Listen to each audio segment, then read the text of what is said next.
Vignette personnalisée. On a une femme de 38 ans qui consulte pour une perte sensitive et moteur brachocéphalique droit, c'est-à-dire du membre supérieur et de l'hémiphase droite.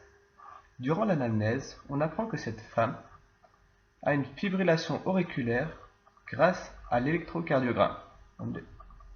On observe une hypertonie spastique dans le membre supérieur droit.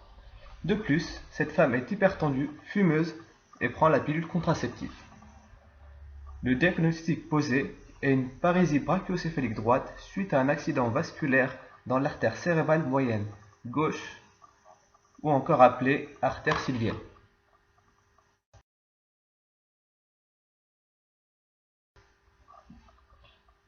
Nous allons ici tenter d'expliquer la formation et les conséquences d'un thrombus.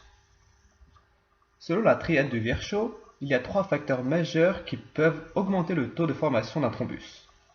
On a une lésion de l'endothélium, une anomalie du flux sanguin et une hypercoagulabilité.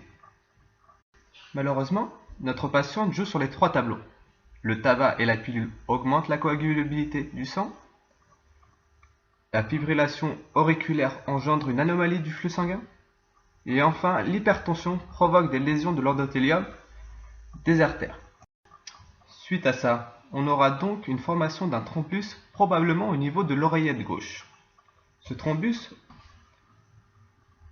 a sûrement dû se fragmenter, puis migrer jusqu'à l'artère sylvienne gauche, provoquant une occlusion de la circulation sanguine en aval.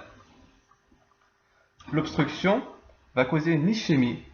S'ensuit alors une diminution de l'apport en eau et en nutriments. Et après un certain délai, il y aura une nécrose de la zone irriguée.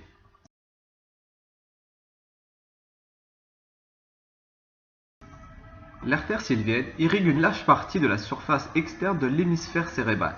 Cette zone comprend le cortex moteur primaire ainsi que l'aire de Broca, responsable du traitement du langage. Si l'on met en corrélation l'homonculus de Penfield et la zone d'irrigation de l'artère cérébrale moyenne, on comprend aisément qu'une occlusion de cette artère aura pour conséquence un trouble moteur de la face et du membre supérieur, ainsi qu'un trouble du langage. Il est à noter que l'artère sylvienne est une zone d'embole préférentielle.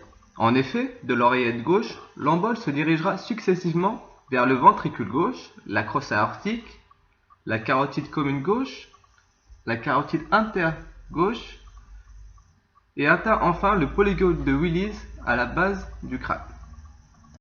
Enfin, l'artère sylvienne se trouve dans le prolongement de la carotide interne. Ceci explique que des particules venant du système artériel pénètrent de préférence dans l'artère cérébrale moyenne.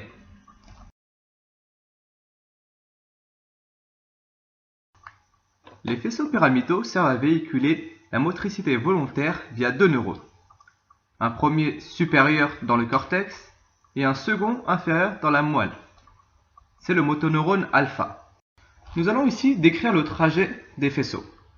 Il commence dans le cortex, dans les couches 5 et 6, par les cellules pyramidales géantes de Betz.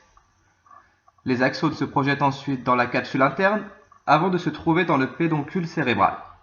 Ils atteignent enfin les pyramides bulbaires. C'est au niveau bulbaire que se fait la décussation de la plupart des fibres, c'est-à-dire 90%.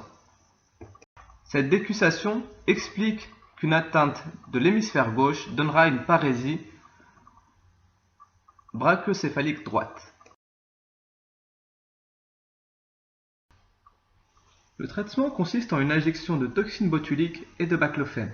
La toxine botulique inhibe la libération d'acétylcholine au niveau des plaques motrices, provoquant ainsi une paralysie flasque. La toxine agit en dégradant les complexes nerfs qui permettent la fusion des vésicules d'acétylcholine à la membrane synaptique et empêchant ainsi sa libération. Le baclofène, lui, est un agoniste GABAergique et favorise donc la relaxation des muscles. Ces 2 substances ont pour effet d'inhiber l'hypertonie spastique due à la lésion des faisceaux pyramidaux.